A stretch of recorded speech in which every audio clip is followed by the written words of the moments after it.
गोपी जनवल्लभा गिरिवरधारी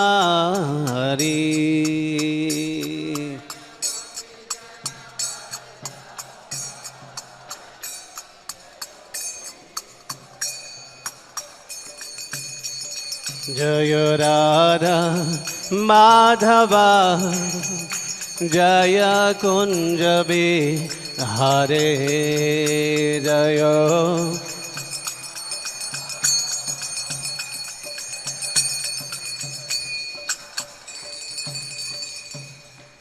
यशोदनंदन ब्रज जनरंजन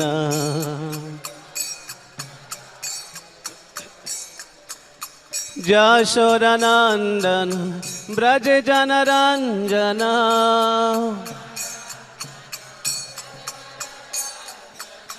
यशोदनंदन ब्रज जनरंजन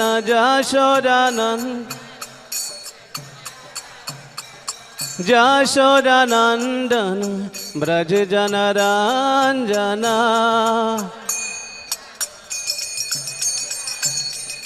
जमुना तीरावनचारे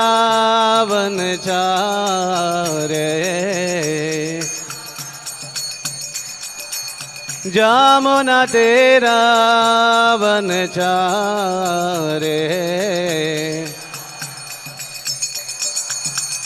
जय राधा माधवा जय कुंज बिहारे जय राधा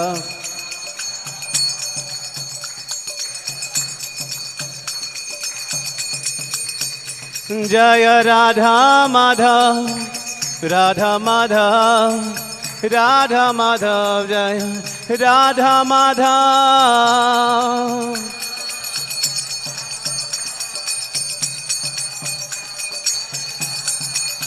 जय राधा पट साथी राधा पट साथी राधे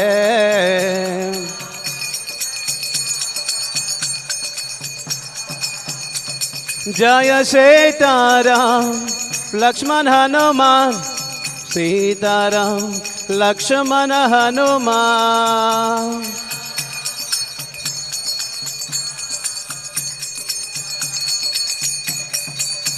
जय गौरानिताय जय गौरानिताय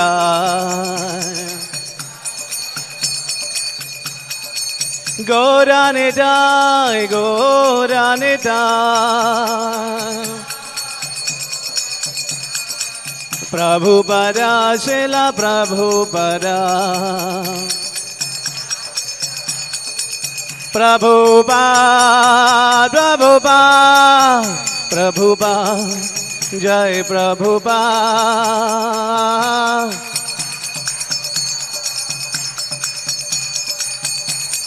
निधाय गौरा हरि बोल हरि बोल हरि बोल गौरा हरि बोल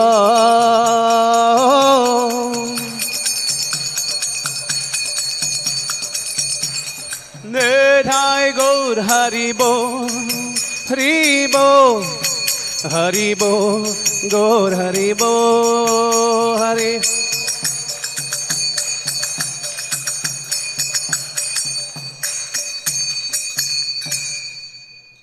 जम विष्णुपाद परमहंस परिव्रजगचार्य स्तोत्र सुषमा डिवाइन ग्रेस भाई चरण भक्ति वेदांत स्वामी श्रील प्रभुपाद की इस्कॉन संस्थापकाचार्य श्रील प्रभुपाद की जम विष्णुपाद परमहंस परिव्रजगचार्य स्तोत्र सुषमा भक्ति सिद्धांत सरस्वती गोस्वामी ऋषोपाद की नामाचार्य श्रीदास ठाकुर की प्रेम से कहो श्री कृष्ण चैतन्य प्रभु नित्यानंद श्री अद्वैत गदाधर शिवसरि गौर भक्त वृंद की श्री राधा कृष्ण गोप गोपीनाथ श्याम कुंड राधा कुंड गिरि गोवर्धन की श्री वृंदावन धाम की नवद्वीमापुर धाम की जगन्नाथपुरी धाम की गंगमय यमुनामाई की भक्ति देवी तुलसी महारानी की निताई गौर प्रेमनंदे।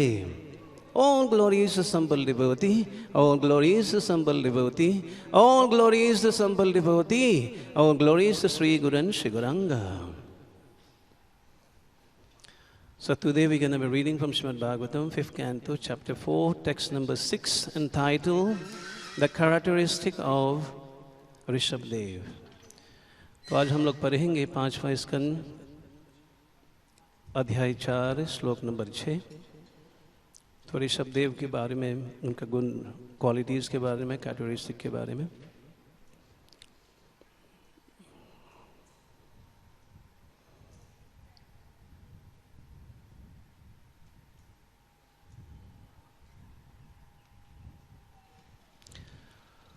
ओम नमो भगवते वासुदेवाय। ओम नमो भगवते वासुदेवाय। ओम नमो भगवते वासुदेवाय।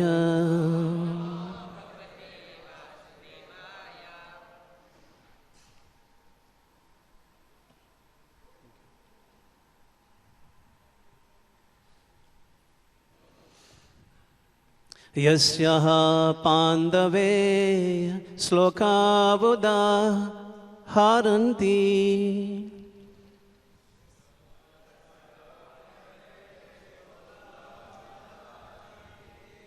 को नु तद् कर्म राजसेर् नाभेरनु आचरत् पुमान् अपत्यतामगाद्यस्य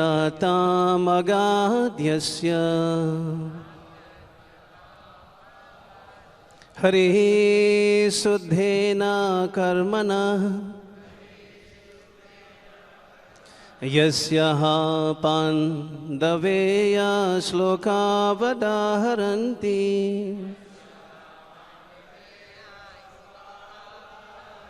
को नु तत्कर्म राजसे नाभेरनु आचरेत् पुमान् उपत्यतामगाद्यस्य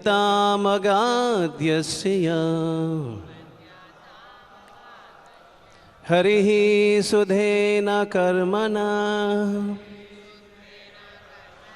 यस्याः पाण्डवे श्लोकावदाहरन्ति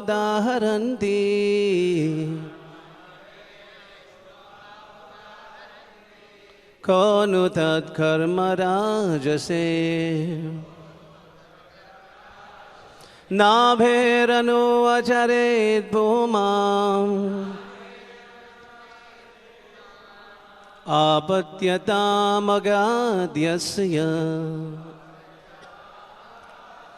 हरिः शुद्धेन कर्मणा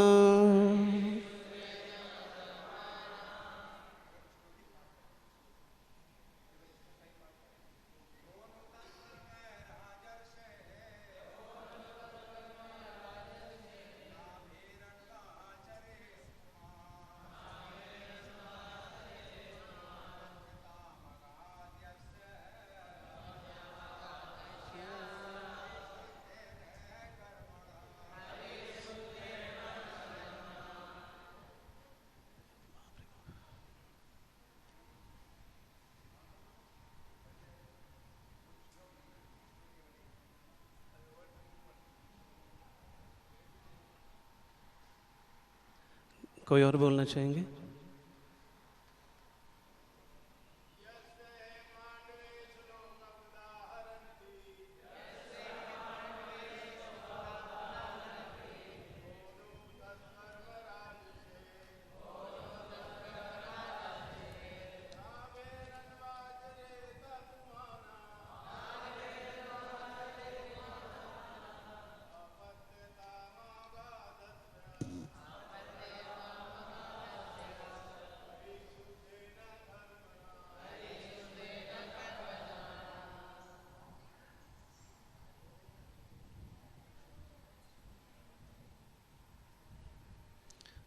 हरे शब्दार्थ बोलिए।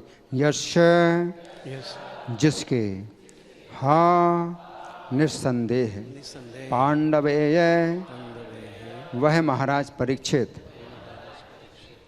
श्लोकों दो श्लोक उदाहरणती सुनाते हैं। कहाँ, कौन, नो, तब, तत्, वह, कर्म, कार्य, राजऋषे है, पवित्र राजा, नाभे है, नाभि का, अनुगमन करते हुए, आचरेत, आचरण कर सकता है, पुमान, मनुष्य, अपत्यताम, पुत्रत्व, पुत्रत्व, पुत्र बनना, अगात, स्वीकार किया, यस्य, जिसका, हरि ही, भगवान ने, शुद्धेन, पवित्र, कर्मणा, कर्म से।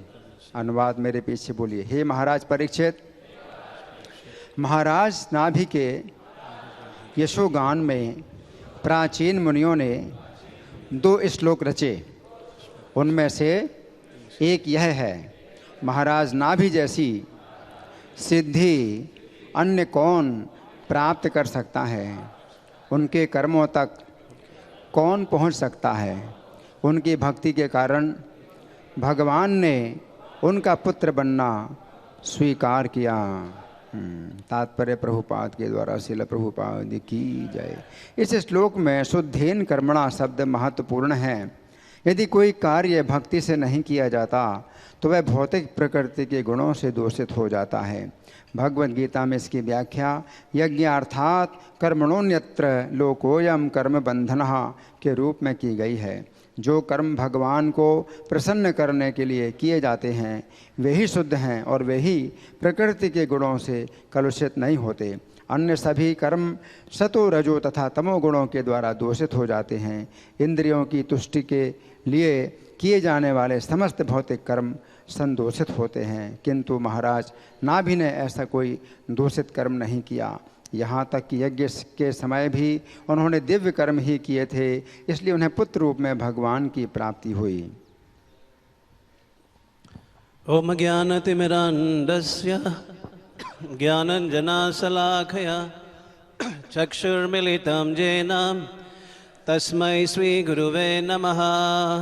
श्रीचैतन्यमनोभीष्टं स्थापितं येन भूतले स्वयं रूपकदा मह्यं ददाति स्वपदान्तिकां। वन्देऽहं श्रीगुरून् श्रीयुतापदकमलां श्रीगुरून् वैष्णवां च श्रीरूपं साग्रजातं सहगना रघुनाथं वितं तं सजीवं साद्वैतं सावधूतं परिजनसहितं कृष्णचैतन्यदेवं श्रीराधाकृष्णपादा सहगना ललिता श्रीविशाखान्वितां च। हे कृष्ण करुणा सिन्धु दीनबन्धु जगत्पते गोपेश गोपिकान्त राधाकान्त नमोऽस्तुते। तप्त कंचन गौरंगी राधे वृंदावनेश्वरी विश्वभानुसुते देवे प्रणमामि हरिः प्रिये। वंशकल्पतरुभ्यस्य कृपा सिन्धुभ्यैव च पतितनां पावनेभ्यो वैष्णवेभ्यो नमो नमः। जय श्री कृष्ण चैतन्य प्रभु नित्यानंद श्री अद्वैत गदाधर श्रीवासादि गौर भक्तवृंद। हरे कृष्णा कृष्ण कृष्ण हरे हरे, हरे Ram Ram Ram Hare Hare. A translation. O Maharaj Parikshit, to glorify Maharaj Nabi, the old sages composed 2 verses. One of them is this: who can attain the perfection of Maharaj Nabi? Who can attain his activities? Because of his devotional service, the Supreme Personality of Godhead agree to become his son.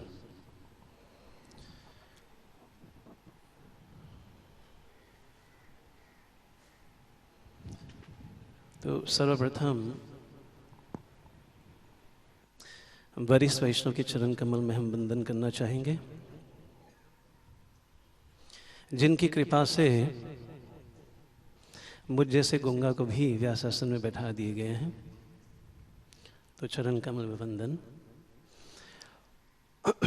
आज का जो श्लोक है बहुत ही सुंदर श्लोक है, मैं बहुत सुंदर भाव है जो हम प्रयास करना चाहेंगे समय के अनुसार।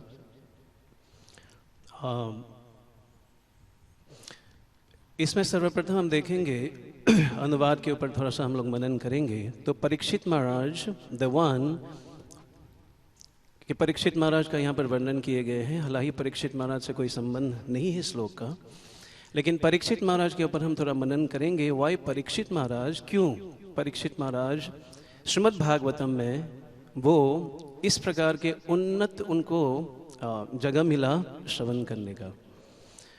थोड़ा पीछे देखेंगे उनके जीवन में। परीक्षित महाराज जिनको स्वयं भगवान उनके गर्भ में जा करके भगवान ने सुरक्षा प्रदान की, तभी उनका नाम परीक्षित हुआ।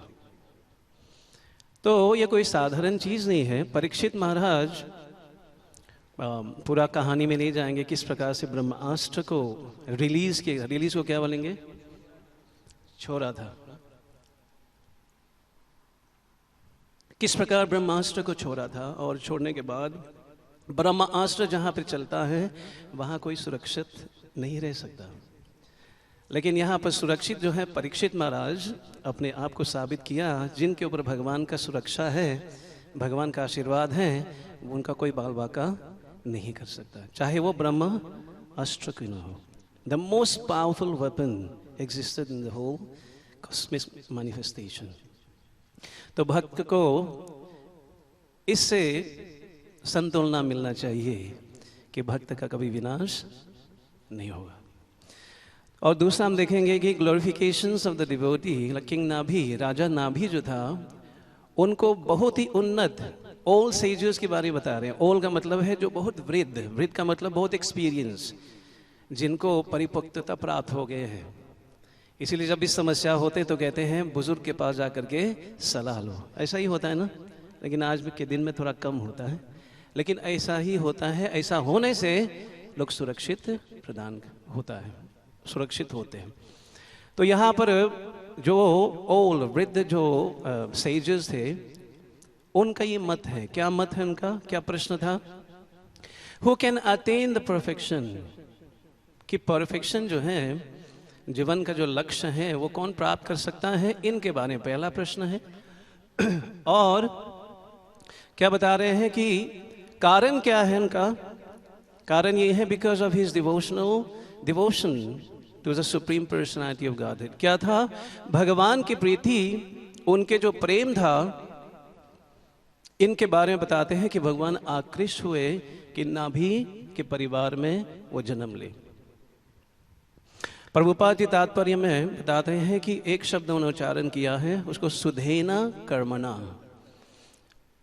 तात्पर्य में प्रभुपाद जी सुधेना कर्मणा के बारे में बताते हैं, pure execution in devotional service by activities.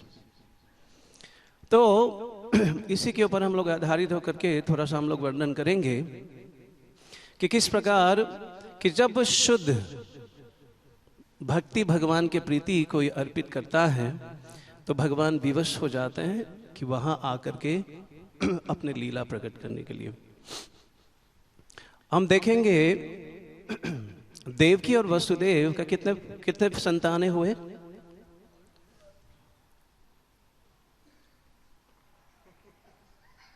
हाँ जी, कितने संतानें हुए देवकी वसुदेव का? एक। कितने जीवित रहे? 2। अब ये थोड़ा गणना हम लोग करेंगे। ये 6 जो शिष्य थे उनका संहार क्यों हुआ?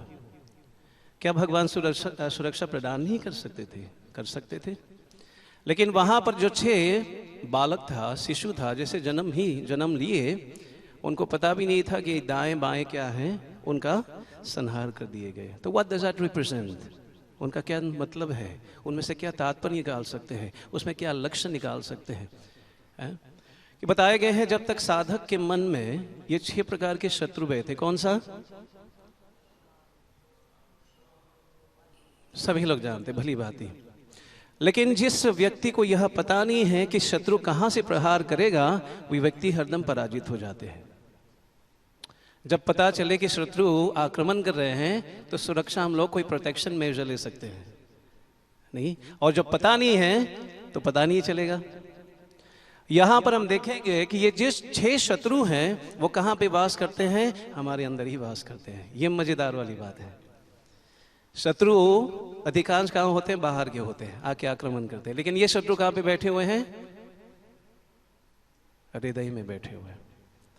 और जब हृदय में बैठे हुए, जैसे प्रभुपाद जी बताते हैं कि कोई बाहर वाले क्या होगा, बाहर वाले आकर के हम लोगों को खंडित नहीं कर सकते। वो खंडित होगा तो अंदर ही से होगा। तो 6 शत्रु जो बैठे हुए हैं उनको हम पाल पोष करके बड़ा कर रहे हैं। क्या कर रहे हैं, पालन पोषण कर रहे हैं। We are feeding the 6 enemies to the highest degree. उसको प्रचुर मात्रा में भोजन दिए जा रहे हैं और वो बलशाली बनते जा रहे हैं। इनके कारण हम लोग समय समय पे पराजित हो रहे हैं। We are being defeated. तो इस प्रकार के बता रहे हैं कि जब तक साधक इन 6 शत्रु के ऊपर मनन नहीं करेंगे कि हमारे अंदर बैठे हुए हैं, और जब तक उनका पता नहीं चलेगा कि किस चीज से उसका पालन पोषण होता है और किस चीज से उनको शक्ति नहीं मिलता है, ये जानना अनिवार्य है। और इनको न पहचानने के कारण हम लोग अधिकांश क्या करते हैं, उनको भोजन देते हैं और वो बलशाली बनते जा रहे हैं। तो कौन है वो व्यक्ति, कौन है वो साधक जिनके घर में, जिनके गर्भ में भगवान जन्म लेंगे, इनके बारे हम लोग थोड़ा सा मनन करेंगे। जैसे भगवान ने कई माता पिता धारण की हैं, इसमें डिटेल में नहीं जाएंगे, माता पिता अपने जाने होंगे। उन्हें वरदान दिए हैं कि 3 जन्म जो है मैं आपका बेटा बनूंगा। अच्छा, कारण क्या है उनके माता पिता भगवान ने स्वीकार की? ये जानना अनिवार्य है कि भगवान को माता पिता की आवश्यकता नहीं है। कौन है वो भगवान के अवतार जो माता पिता बिना वो प्रकट हुए थे? कौन है?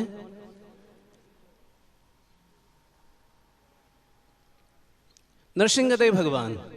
उनको माता पिता की जरूरत नहीं है। इसलिए साबित होता है कि वो माता पिता उनकी आवश्यकता नहीं है। लेकिन माता पिता उन्होंने धारण की, उसमें बहुत ही एक रहस्य है।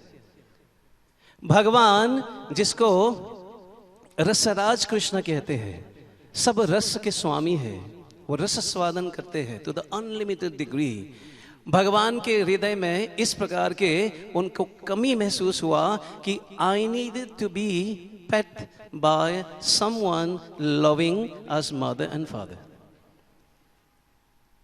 जो रसराज कृष्ण है उनके मन में क्या क्या हुआ, कुछ खोखलापन, कुछ कमी महसूस हुआ कि मेरे को ना एक ऐसा व्यक्ति होना चाहिए जो हमको डांटे, हमको बैठाए, हमको खिलाए तो खाए, हमको सुलाए तो सोए। इस प्रकार से भगवान के मन में यह अभिलाषा हुआ, जिनके कारण भगवान यहाँ पे उन्होंने माता पिता स्वीकार करने की उन्होंने इच्छा प्रकट की। और कौन है वो व्यक्ति जिनके हृदय में ये 6 शत्रु संपूर्ण रूप से इनहाइलेटेड को क्या बोलेंगे, समाप्त, खंडित हो जाते हैं। उसी व्यक्ति के गर्भ में या उसके घर में भगवान जन्म लेंगे। तो हम देखेंगे किस प्रकार वसुदेव और देवकी के सामने वसुदेव क्या किया, उनके मन में भगवान प्रकट हुए मानसिक रूप से। वो गर्भ वाली बात नहीं है कि गर्भ में धारण किए, 9 महीने गर्भ में रहे और मल मूत्र में पले, ऐसे कोई उल्लेख नहीं है। भगवान साक्षात अपने चतुर्भुज, शंख, चक्र, गदा और पद्म उनके सामने प्रकट हुए। और प्रकट होने के बाद वहां पर वसुदेव देवकी कहते हैं कि हमने तो बालक मांगा था, इतना बड़े हम क्या करेंगे।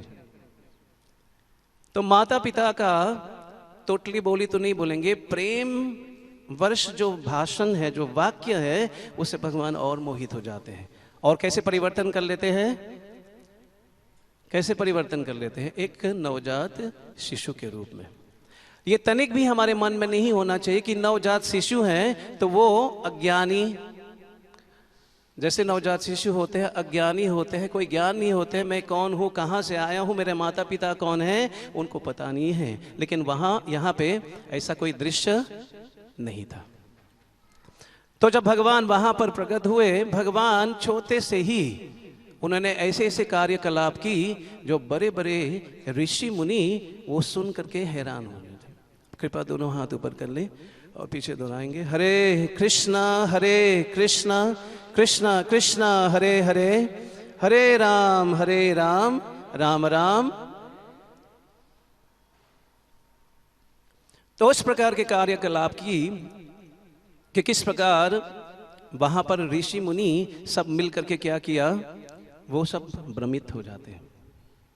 और भ्रमित होने के कारण कोई सोचते हैं, सोचने की कोशिश करते हैं ये बालक हैं या कौन है।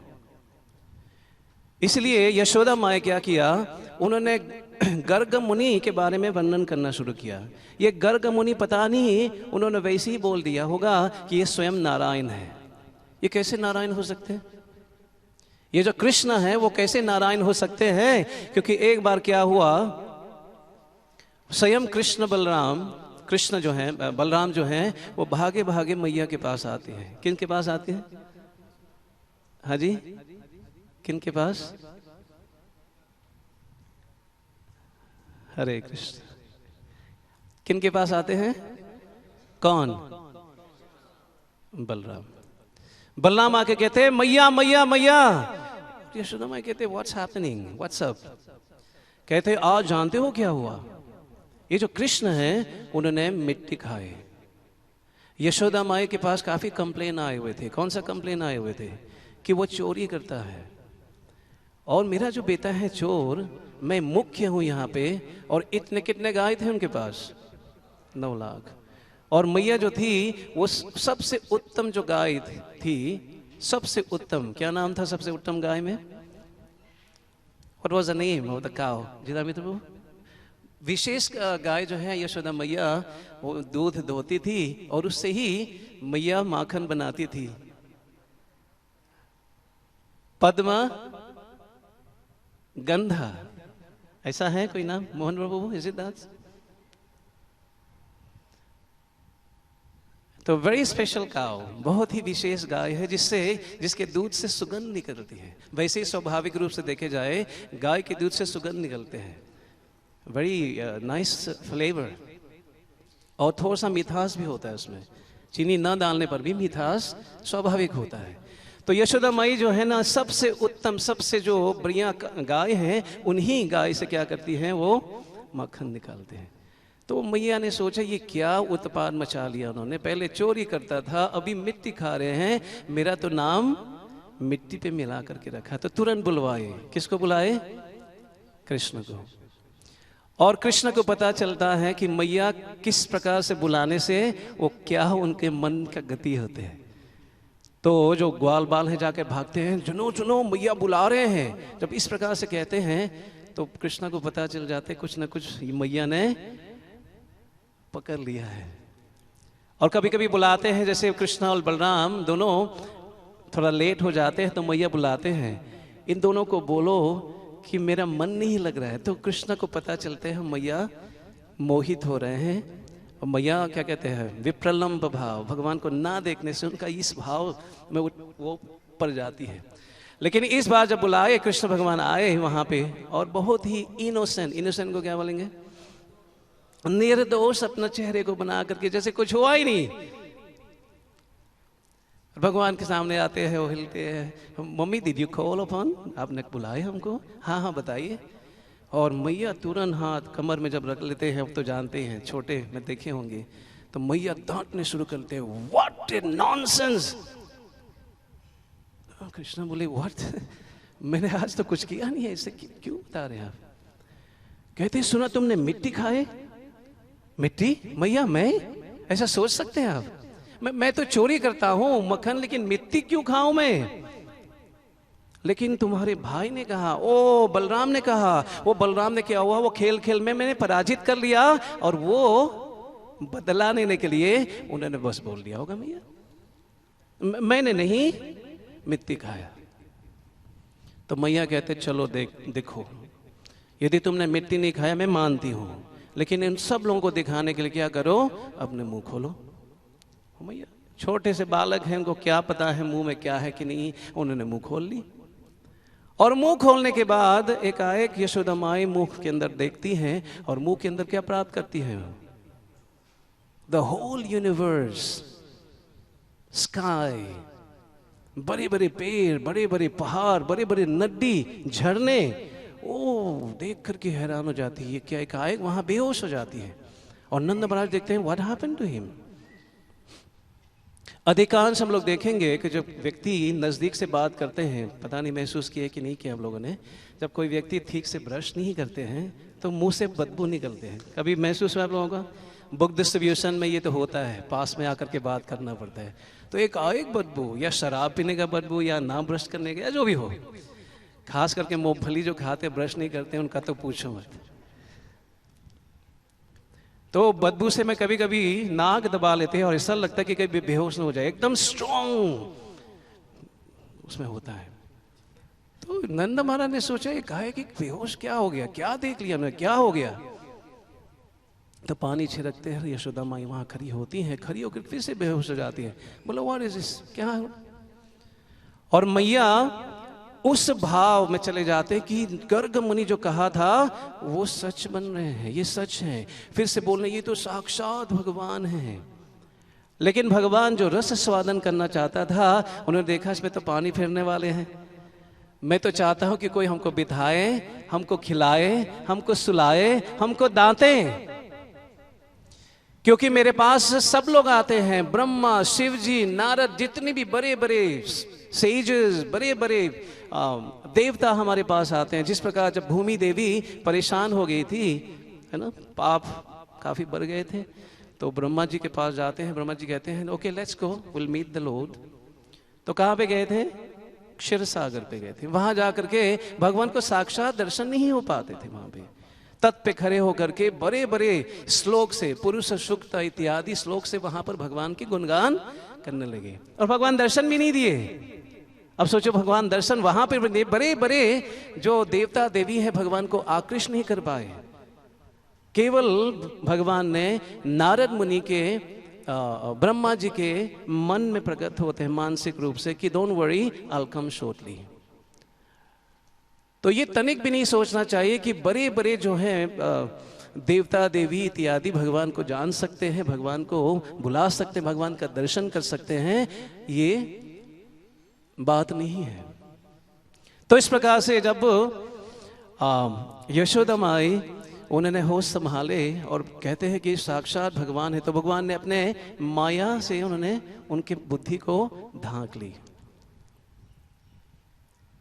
बुद्धि को ढांक ली। फिर यशोदा माई कहते हैं ऐसा हो ही नहीं सकता, ये भगवान कैसे हो सकता है? यदि भगवान होते, जैसे जिस प्रकार आप देखो यशोदा मैया जब क्या कहते हैं, बेलोना है, बेलोना आजकल होता है कि नहीं होता पता नहीं होता है आजकल।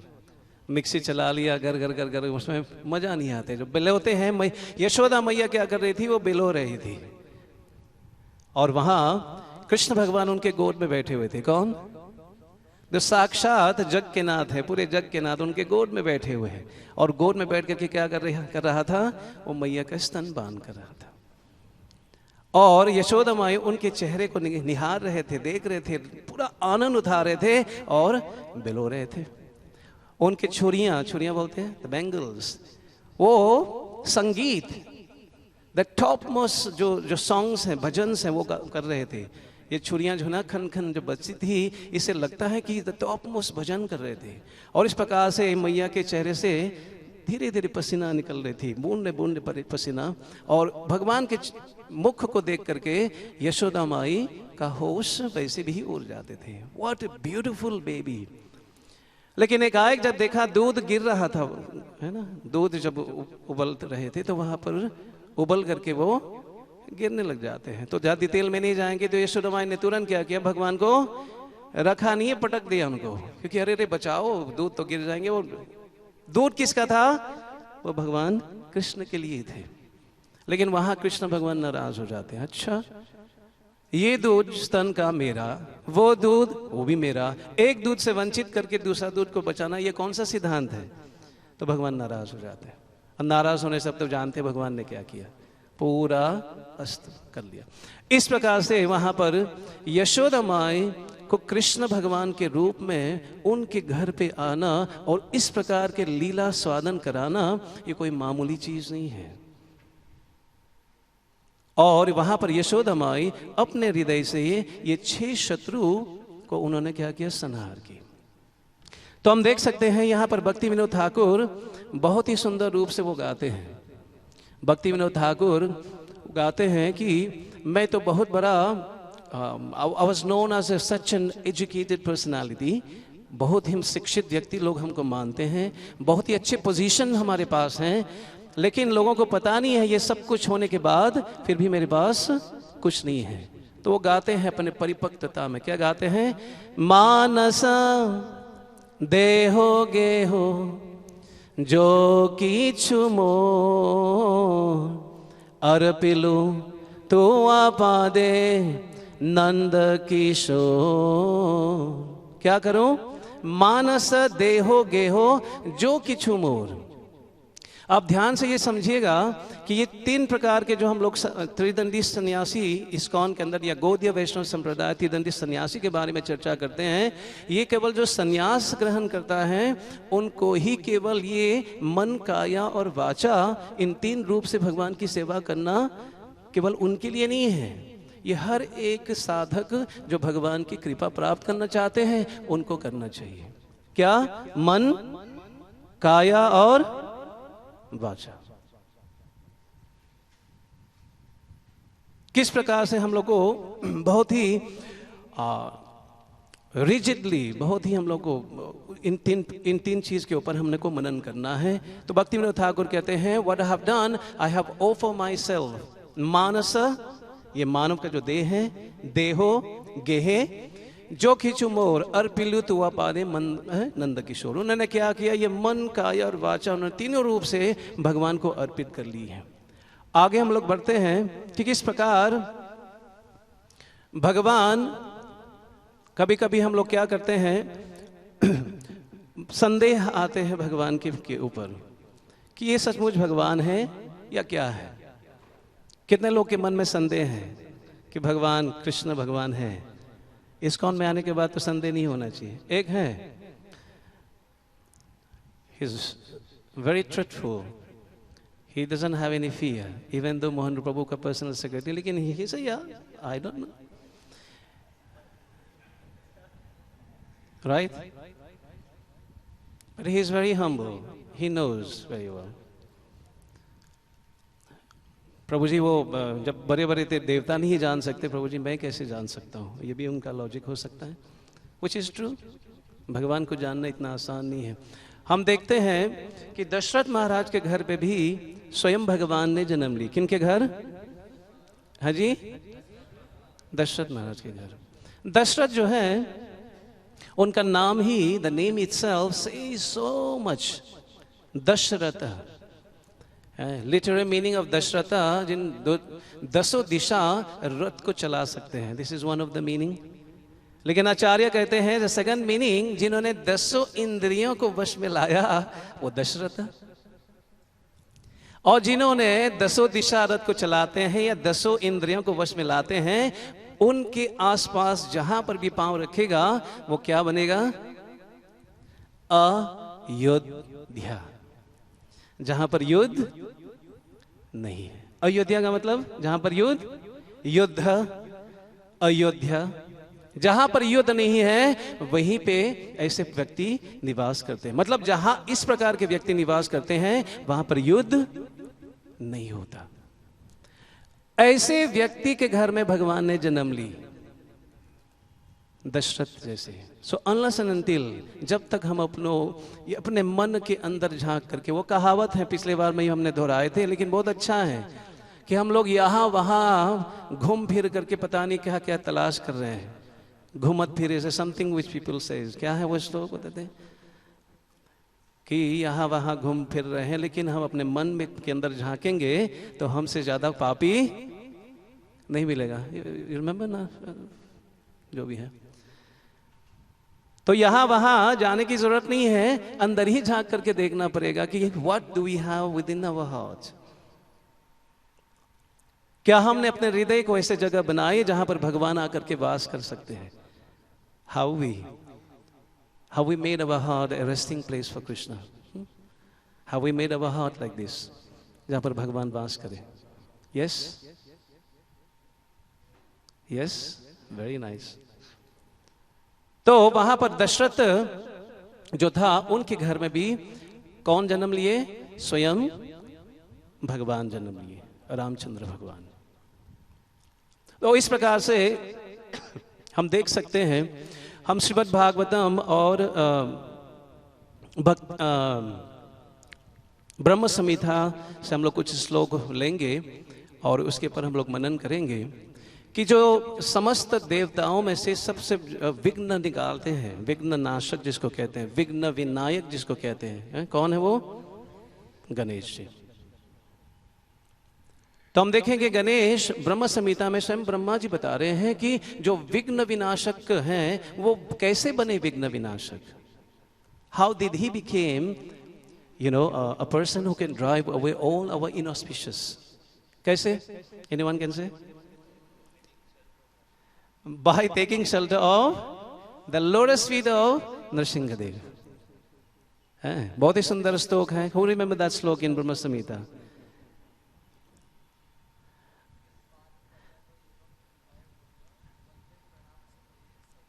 सगनाधिराज। उन्होंने भगवान के जो चरण पादुका है वो लेकर के अपने सिर पे उन्होंने रखा, जिसको करने से क्या हुआ, वो भगवान ने आशीर्वाद दी कि जो शरण लेंगे तुम्हारा, तुम उनका विघ्न विनाशक बनोगे। लेकिन लोगों को पता नहीं है कि वो भगवान की शरण ली उन्होंने। दूसरा हम लोग लेंगे श्रीमद् भागवतम में, ये ब्रह्म संहिता में 5.50 है। दूसरा Shrimad Bhagavatam 10.1458। Can anyone remember this श्लोक? बहुत फेमस श्लोक है। ऋषि कुमार होता तो तुरंत बोल देते हैं। I am sure everyone knows about it. कौन सा है?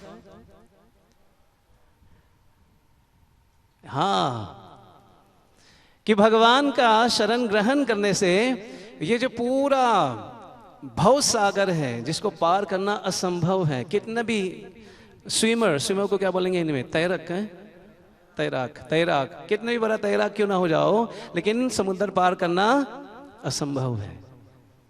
लेकिन जब भगवान की शरण लेंगे, उन भगवान को जिन्होंने ऐसी जगह जन्म ली जहां पर 6 शत्रु का संपूर्ण रूप से उन्होंने प्यूरिफाई कर ली हो, उनके चरण कमल का शरण लेने से क्या होगा, वो जो भवसागर है जो एकदम बहुत ही कठिनाई के साथ हम लोग पार कर सकते हैं, वो कैसे बनेगा? बछड़े के खुर।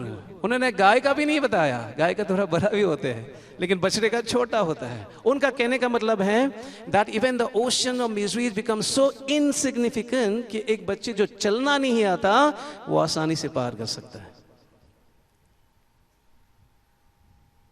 कोई आचार्य यहाँ पर कहते हैं कि इसको आसान इतने बना लेते हैं, जैसे कि मान लीजिए एक बहुत बड़ा शिप हो, एक तरफ से एक जो एज है, एज को क्या बोलेंगे हिंदी में?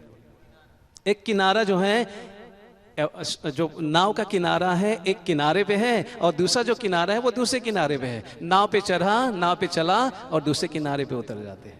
इस प्रकार के उदाहरण देते हैं कि भगवान की शरण ग्रहण करने से ये जो माया है, दैवी ऐसा गुणमयी मम माया दुरतया, वो क्या बन जाते हैं? Become the servant. वो परेशान नहीं करते हैं। तो इस प्रकार से बताते हैं, ये इस श्लोक में बताते हैं कि भक्त जो भगवान का शरण ग्रहण कर लेते हैं, वो समस्या जितनी भी समस्याएं हैं वो तुच्छ हो जाते हैं। तीसरा हम श्लोक लेंगे, ये ब्रह्म संहिता से है 5.44। किसको याद है श्लोक?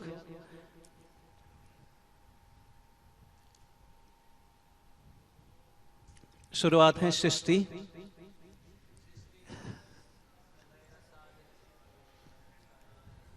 Right, very nice. तो सृष्टि स्थिति प्रलय, 3 चीज भगवान ने किसी को इंचार्ज बनाए हैं। किसको इंचार्ज बनाए है इस भौतिक संसार का?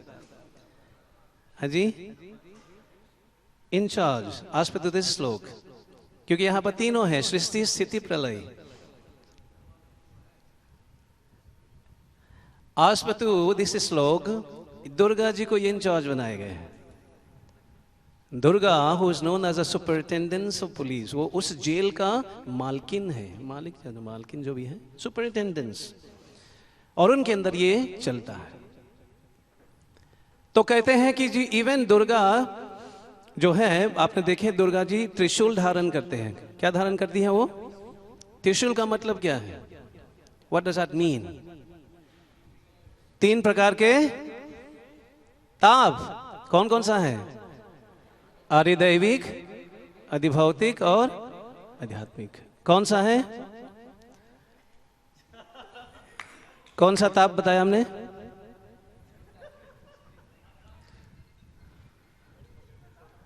हरे कृष्ण। 3 प्रकार के ताप, आदिदैविक, आधिभौतिक, आध्यात्मिक क्लेश। तो ये जो ताप है बहुत ही मुश्किल है उससे उतना। ये 3 ताप में देखेंगे जो अन्य जीव परेशान करते हैं, चलो हम उसको बाईपास कर सकते हैं, we can avoid, we can become humble.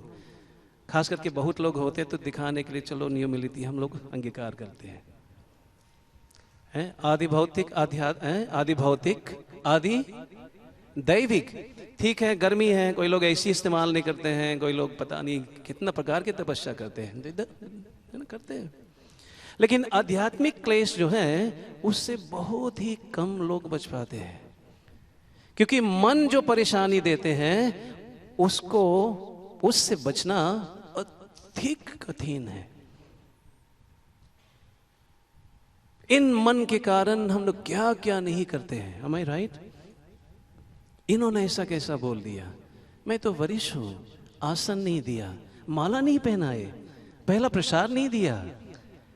कई प्रकार के इसमें प्रश्न उठते हैं, केवल ये मन के कारण के बताए गए हैं। इन सब कष्टों में से मन की कष्ट जो है सबसे घातक कष्ट है। तो वो जो दुर्गा है वो क्या कर रही है? गोविंदम आदि पुरुषम तमहम भजामि। और गणेश भी कह रहे हैं गोविंदम आदि पुरुषम तमहम भजामि। आगे बढ़ते हैं। सुत गोस्वामी जो है वो 12वें स्कंद 13वां अध्याय श्लोक नंबर 1 में बहुत ही सुंदर श्लोक उच्चारण करते हैं। स्टार्ट फ्रॉम यम।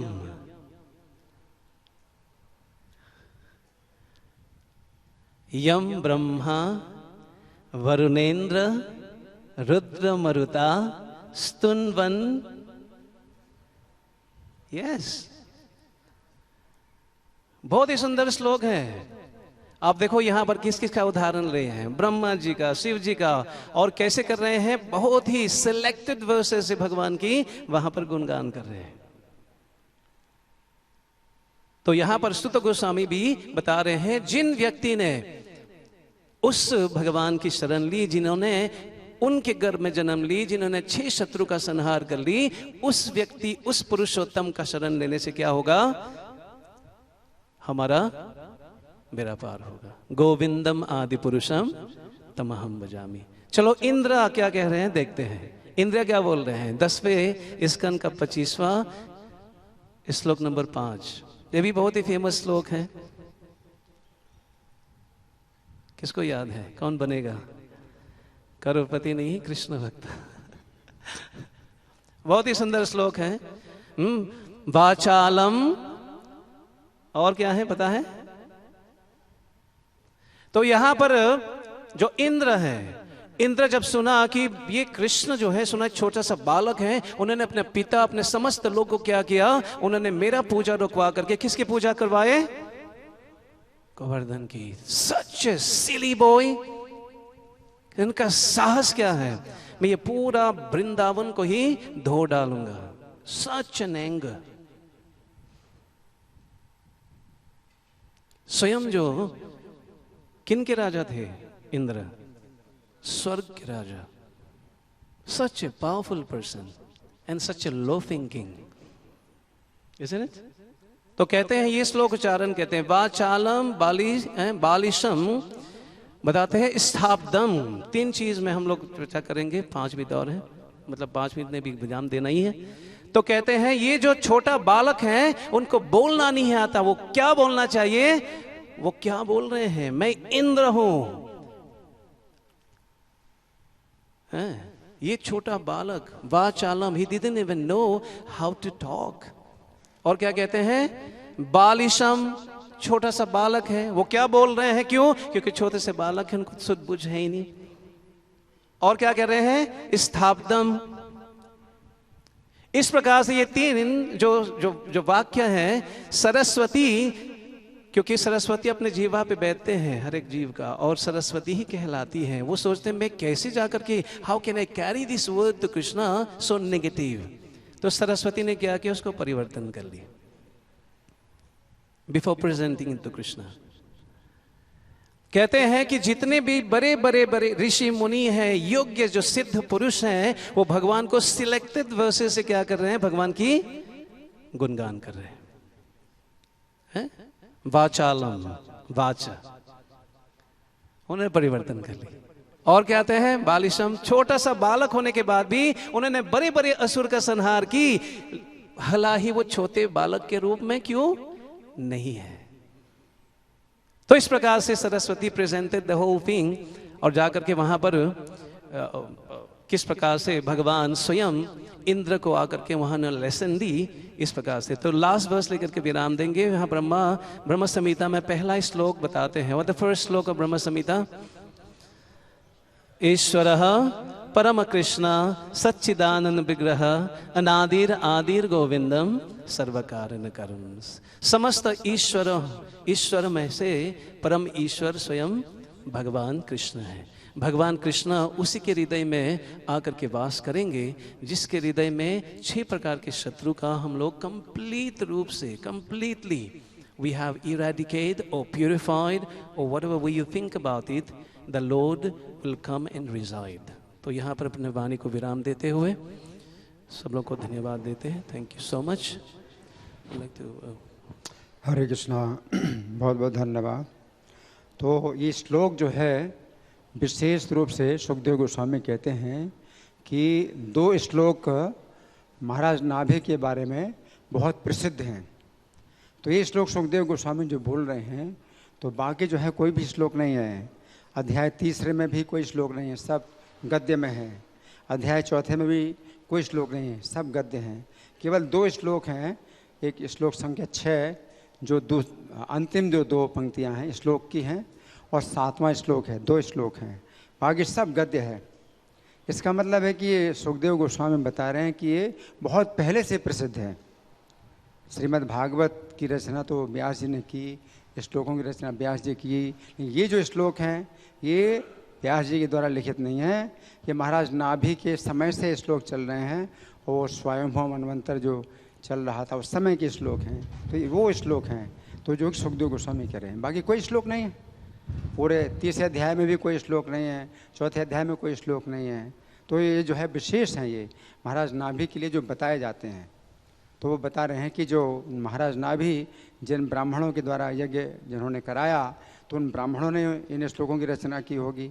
तो ये बता रहे हैं कि जो राजर्षि नाभि है, अनु आचरित पुमान, कौन व्यक्ति है जो अनु आचरित, माने उनके बाद ऐसा आचरण करे।